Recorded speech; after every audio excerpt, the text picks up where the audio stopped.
We should talk this morning about the murder of the 28-year-old teacher Sabina Nessa. She died 5 minutes from her home in south-east London last Friday evening. She was walking to meet a friend in a pub when she was attacked in nearby Cater Park. A 38-year-old man has now been arrested on suspicion of murder. He's being questioned in custody, and police have also released a CCTV image of another man they're searching for in relation to the attack. But Sabina's death comes 6 months after the abduction and murder of Sarah Everard, which prompted more calls for action to tackle what has been described as an epidemic of violence against women. Do you think we're seeing that, Lucy? Well, we're definitely seeing nothing happening. It's almost as if nobody is paying attention, because we can have a vigil. The death of Sarah Everard, the murder of Sarah Everard, really shook the London community, but I think it also brought women together to explore the things that we all do instinctively to try to keep ourselves safe. And yet this is still happening.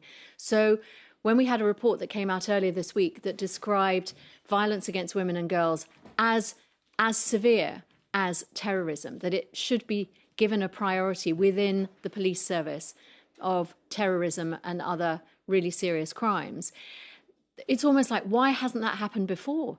Because all women will understand that threat of taking your keys out of your handbag before you leave your car to go to your house, of always checking who's walking behind you.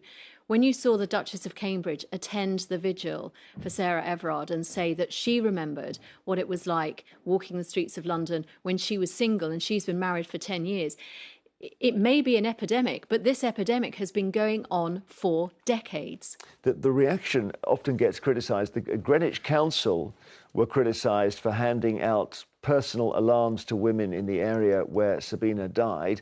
And people were saying, well, hang on, the key thing is to change the behaviour of the attacker. Well, of men, and it's not enough in response to these horrific incidents for men to go, not all men, which is often a defensive reaction men get, because male violence against girls and women is the responsibility of men to deal with, not for women to have to change their behaviour to try and avoid it. And, you know, when we talk about the comparison with terrorism, of course, male violence against girls and women is more deadly in this country than terrorism is.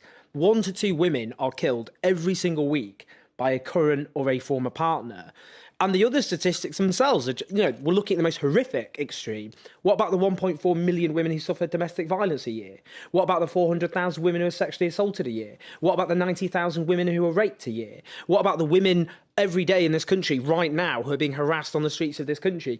And we have to have these searching conversations as men, because it is just a fact that there is a culture which is widespread, which all men know about, where men talk about women in very degrading ways, and that produces a culture in which women are seen as objects, as degraded, and as not quite human. And that culture allows a situation where some men take it to the most extreme and violent end, and that is the murder of women on the streets of this country. That's what we have to deal with, the culture that exists. That doesn't mean all men are individually responsible, but it does mean there's a culture that all men have to address and talk about, and have to ask themselves, what am I doing to fight that culture, rather than wash their hands and think it's nothing to do with it. I wonder whether there's a social media element to this, in that men who feel hateful towards women can now link up with other men who feel hateful towards women, and that's why you get this so-called incel movement, which is clear. They clearly need to. The authorities have got to penetrate. Which is radicalisation. Yeah, but the worry about that is that you actually only target those sorts of people, whereas what I completely agree with what Owen has said, that actually it's a wider issue whereby all men and all women have to call out sexist or misogynist behaviour whenever they see it. I had many men say to me after the murder of Sarah Everard, what could we do? As if I would say something really concrete like, oh, well, if you're walking down the pavement at night behind a woman, maybe you could go onto the other side of the road. It's much bigger than that. It is about the attitude that many men have towards women.